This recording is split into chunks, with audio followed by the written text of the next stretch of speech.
'70s, and when we through Full Gospel Businessmen, we first met down The in convention was the here convention over here in in Albuquerque. Albuquerque. We just borrowed a truck, an old truck from my brother. We had to hide that truck It was because all it was so old, muddy broken and all window. the broken window and so forth. And here were all the businessmen. They had their fancy car. I don't know how Don found out, but, one day in Farmington, he brought us a vehicle.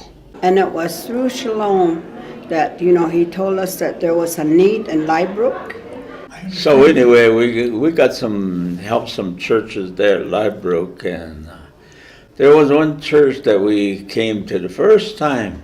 They were ready to close the church, and then the pastor said, "This is our last service, so we're just going to close it up," and he's still going right there. Yeah, and then he opened some doors for to go to prison, Santa Fe we went State to prison. Yeah. He took us there, and and we ministered there. Well, we moved to Farmington in 1980. We were in Farmington. We lived there for 16 years. And besides Liebrook, we started visiting other areas around there, Farmington area, maybe 50-mile radius, and start visiting pastors and encouraging them. And I guess you would say we planted churches. We would just meet with groups, maybe have a prayer meeting or a Bible study. And then today, those places have their own churches. There were couples that we met with on a monthly basis, about marriage. There's some fruits from that. We seen those couple that we were able to teach. We felt that we weren't getting anywhere, but then later we saw that these couple that we have taught, had fellowship with, they had their churches going.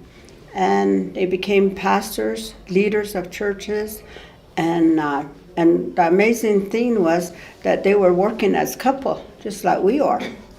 And and then from there, after we left Farmington, we moved to Hard Rock, which is right close to the Hopi Reservation. Yeah. We were there for another 5 years, and that was a remote area.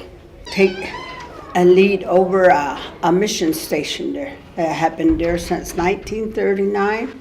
It sits on a 21-acre, and they had mission school there, post office, just a little community. After 5 years, we moved back to Chinle, our hometown, and we just started going to this church. We were going there for about maybe 4 years, just being faithful to that church.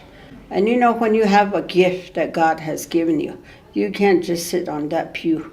And that's the way we were for a while there. And we said, maybe we need to go look for another church. So just when we told the leaders that this would be our last time, one of the leaders said, "Hey, I needed to talk to you, Joe." He says, "The pastor has resigned today, and we're going to ask you if you can be the pastor." Yeah. So Joe says interim. So we've been there now for 13 years. And so we have a mixture in our congregation. We have got one guy that's Chinese, and then we have some Anglos, they're teachers and doctors, and just a mixture. And then, of course, we're involved in maybe about 4 different leadership organizations. And so we work with them on monthly basis. We have monthly meetings at different locations every month with a different group. And one of them is called Navajo Nation Leadership Summit. And that's coming out of Window Rock, the headquarters of Navajo Nation. And our Christian president and the vice president, they're both Christian. The first time we have Christian leaders. And so they got a vision that all the churches need to start coming together, break those barriers of denomination, and just get unified. So God is using us, to be part of that.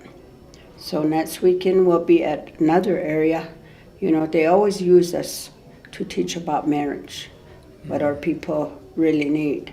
So anyway, we feel like that God has just really blessed, our ministry, and we just it's just so thankful people like Don and, and his wife, and there's many others, that has really had an impact on our lives. And it's because of them that God has trained us in a marvelous way.